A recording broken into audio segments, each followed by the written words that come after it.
তছরূপের অভিযোগে গ্রেফতার অনিল ঘনিষ্ঠ অশোক কুমার। ইডির হাতে গ্রেফতার তিনি।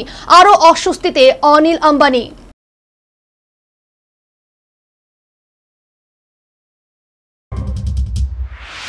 আরো অস্বস্তি বাড়ল রিলায়েন্স কমিউনিকেশনসের প্রাক্তন কর্ণধার অনিল আম্বানি।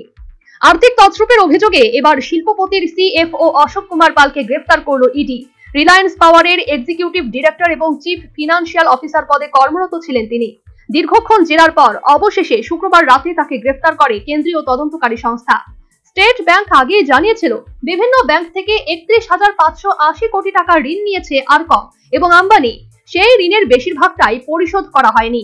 এই অর্থ জটিল পথে ঋণের শর্ত ভেঙে গোষ্ঠীর বিভিন্ন সংস্থার কাছে পাঠানো হয়েছে।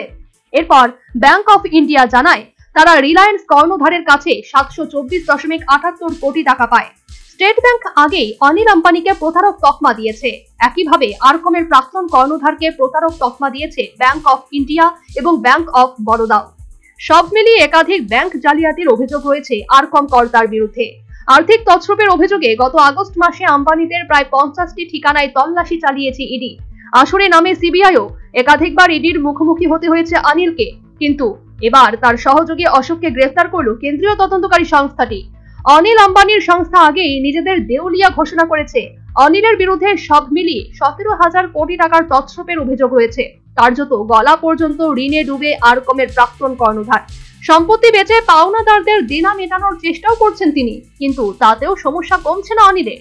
National bureau report, News vanguard.